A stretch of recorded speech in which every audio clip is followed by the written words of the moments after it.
Okay, welcome Cancer to today's Zodiac reading. Whether you have a Cancer Sun, Moon, Rising, or Mercury placement, or a stellium, then this will be your Cancer Zodiac reading for today. Hoping everybody's doing well. Okay, I'm just going to check these cards because there is some cards in this deck that are probably not fit for being displayed on YouTube before we go any further, so we know that one's fine. Okay, that's fine. Let's see what's in this deck. Okay, we're good. All right.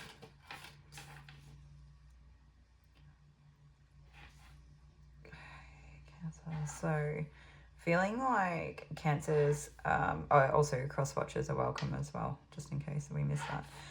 So at the moment, I feel like Cancer is struggling to stay grounded, and if they could get themselves in their body or out in nature, maybe just be present.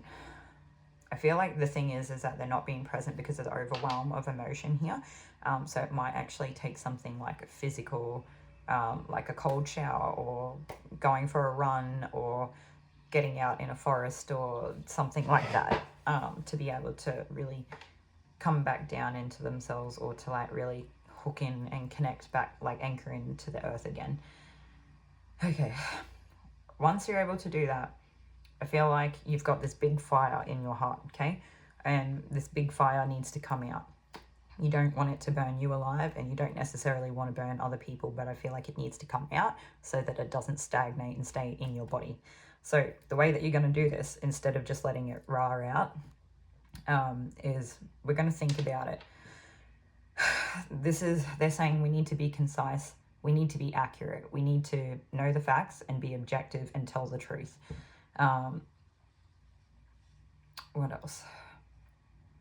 Yeah, so think about it, be objective, tell the truth, be concise. So yeah. Anything else? No, I think that's about it. Okay. Now, what do we have?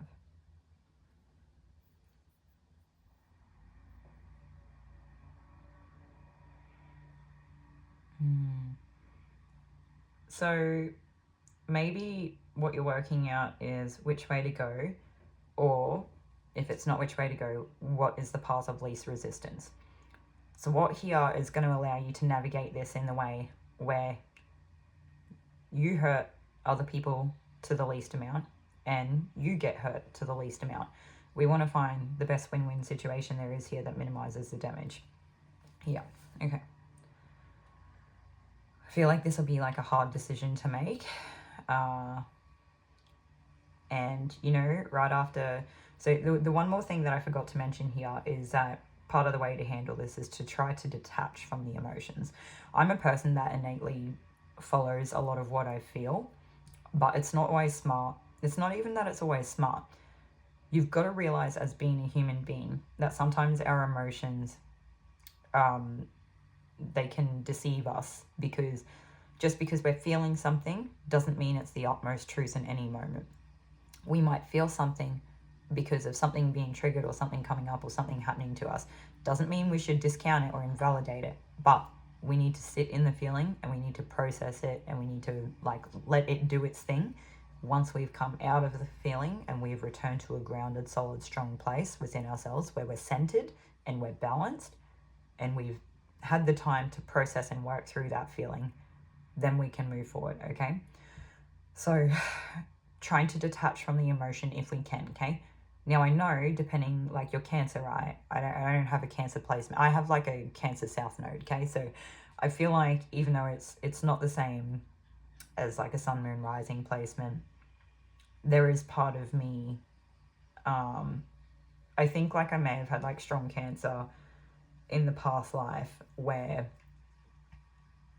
I embodied the essence of Cancer or the energy of Cancer really well. And so I can't pretend to know what it's like for you. I have a Scorpio placement. I know it's not the same, but I know how strong, let's put it this way. I don't even know why I'm trying to like qualify myself to or seek your approval in this, because it's not about me, but what it is that I'm at least feeling this feeling right now, like in an empathic sense. I'm understanding the feeling, and it's like you may not want to let go, and you may not, like, it might seem really wrong to ask a person to separate themselves from their emotions, and it's such an innate part of your being, and that's okay. That's good. We should be in touch with our emotions, and we should be aware of how we feel, and we should be allowed to express that and embody that, and you definitely are and should be able to. There's nothing wrong with it, but we want to make sure that before we go making any decisions, before we go talking to people about it, before we go taking action, that we want to try to detach from it and ground ourselves a bit. But if you need to sit in this for a little while before you go doing anything, then let yourself do that by all means, right? It's part of the processing.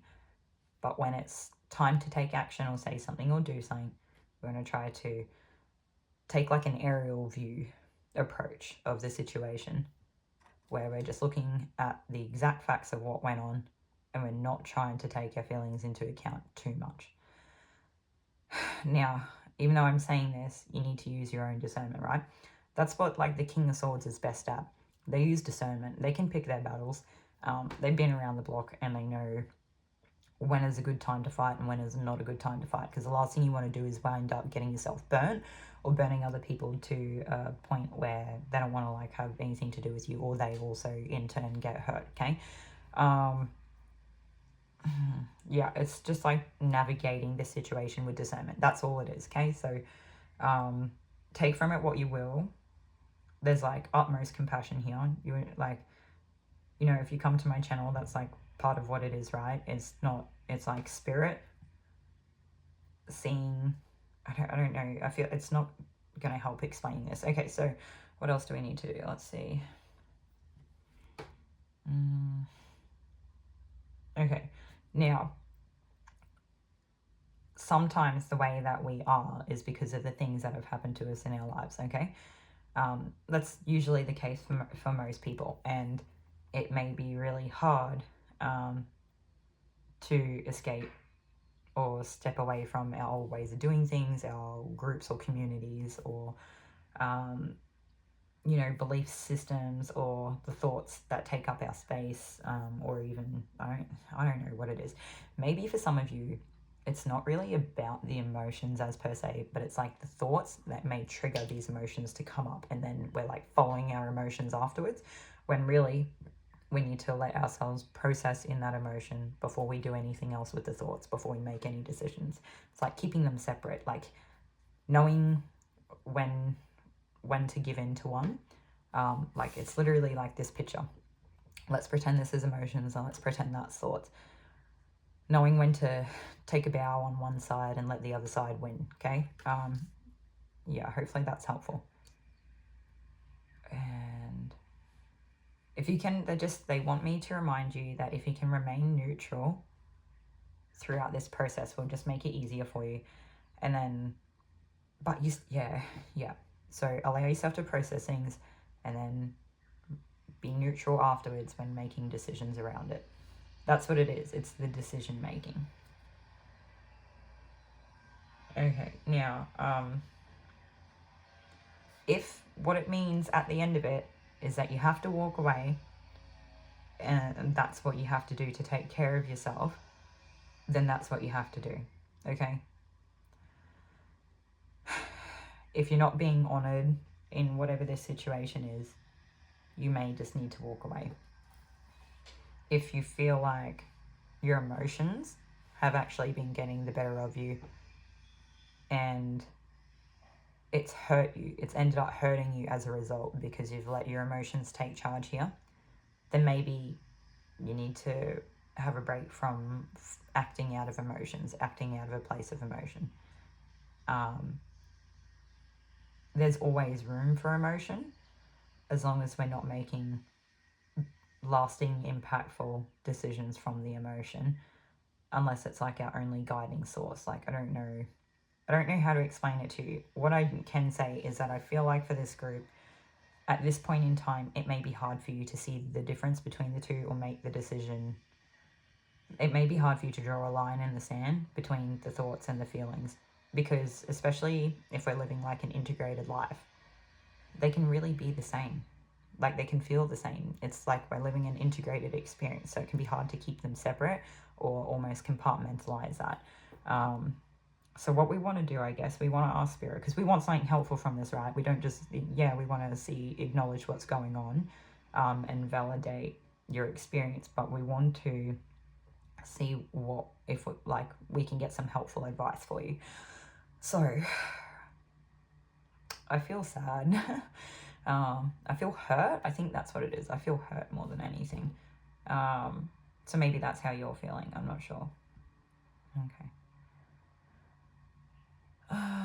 Okay, what are we going to do? Where are we going to start from?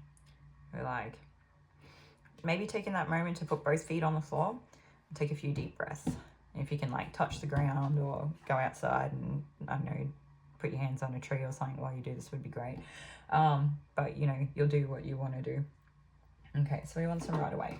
I feel like, you know, when it's like you've just finished crying and you need to like take a breath and do the thing that is in front of you so that you can sort of get back down. Look, we've got the 8 of Cups again, so it's like walking away from something and then just putting the work in on ourselves, even if it doesn't look like it's like rearing great results or it's going to take a long time. Sometimes the best thing that we can do, or the strongest form of self-love, or taking care of ourselves, is to just really like focus on ourselves and let go of situations that aren't serving us, because they're taking up our time and energy that we could really be dedicating and putting towards something else that's actually really meaningful to us. And it might be a form of self-care, or it just could be something that's going to look after you further down the track.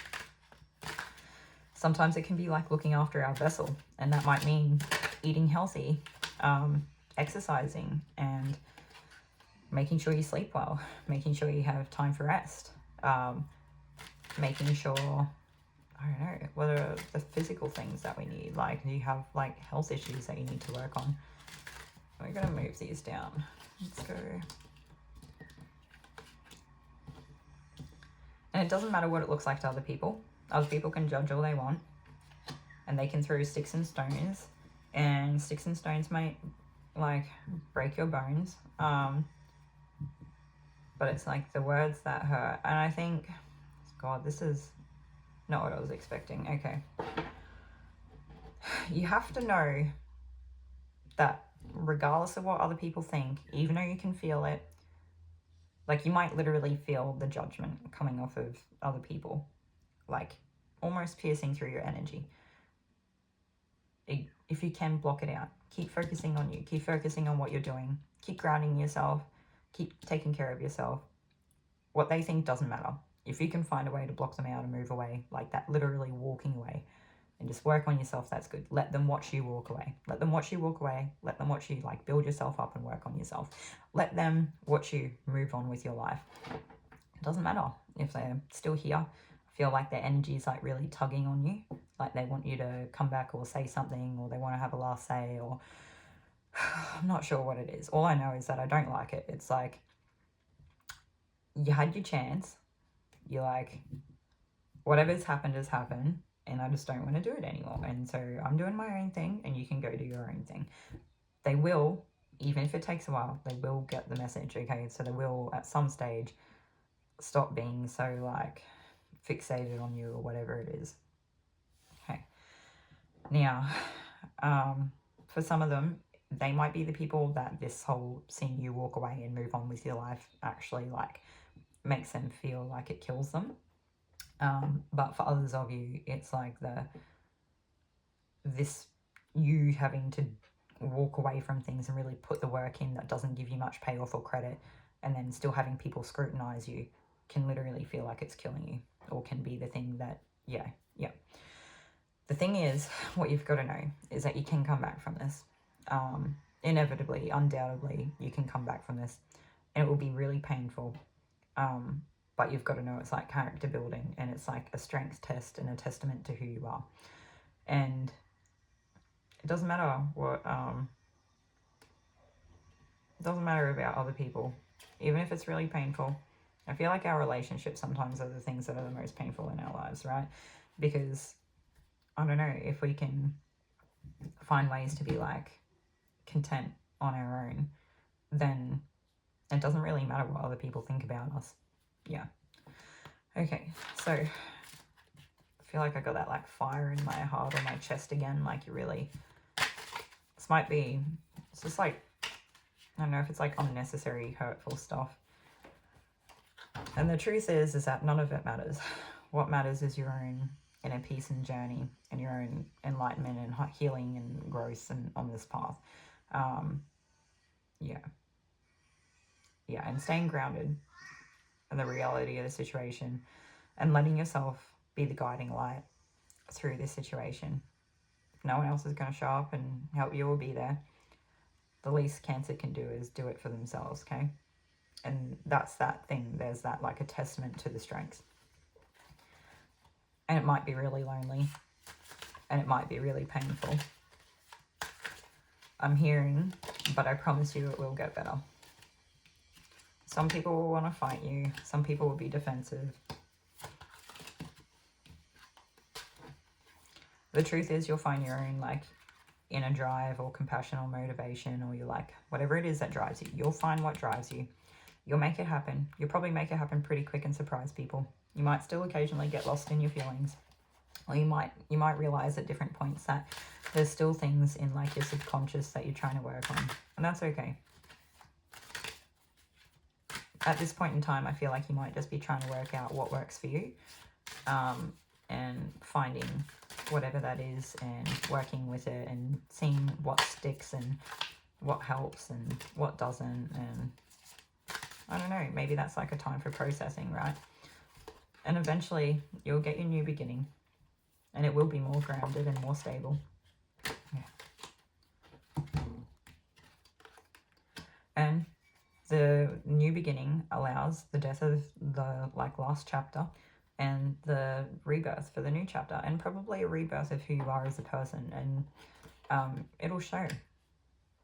It's like being, I was going to say a born again Taurus, but like a born again Hierophant. So maybe you show up as a person with like a lot of wisdom and knowledge here from your situations, and maybe have a really strong belief systems that have been, you know, dedicated to throughout time, and they've really like paved the way for you, and then in turn paves the way for other people. And do you know what this means? It turns you into the Empress. It doesn't matter if you're a man or a woman.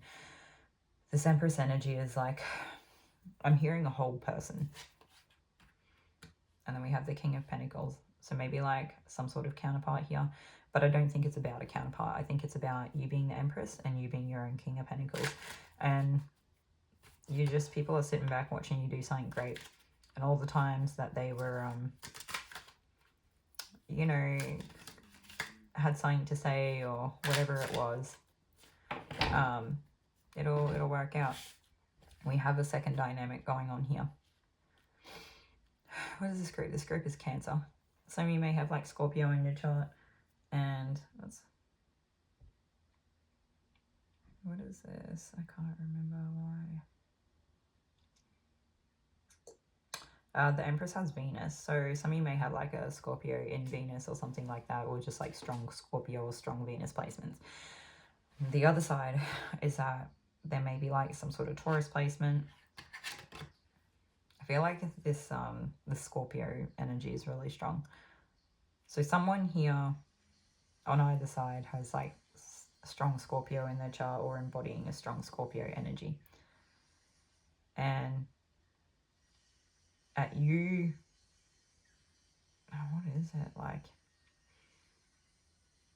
I don't know if some of you are trying to defend your beliefs or something, and then this other person like just doesn't want to acknowledge it or doesn't want to hear it. It's almost giving me the sense of like the whole, there was like that conflict and then one person didn't want to engage in it.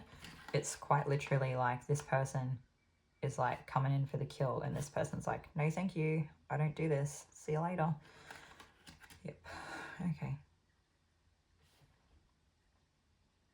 Yeah. Let's think about this King of Pentacles as well. maybe this Taurus person just turns towards like focusing on their material surroundings or their health or well-being for a while. Kind of all the physical things. Maybe they step back into the more human 3D world parts of themselves and almost leave some of the spiritual stuff at bay for a while, just to move on with things and get back to a more stable, secure, grounded place. But I'm also getting like Taurus again here, just because of the let's see if I can hold that up closer. Up the top of the chair is like the little bovine or cow's heads with the horns. Okay, so that's everything that I have for those cards so far. So what we want to do is take, oh, we didn't even have to take a card, it just popped out. Let's see. I got screenshot, getting evidence, proof and facts. I don't know, I just feel like anything that's already been said, I would just be careful about the things that have been said. And yeah, someone may use a screenshot to try to knock another person down. I'm not really sure. Take that for what you will. Anyway, that's everything that I actually have for Cancer today. I hope that this was helpful in some way. It feels like there's been a lot going on here, and I hope that you all fare well through it. Yeah, so thank you for joining us, and we'll see you all in another video. Take care.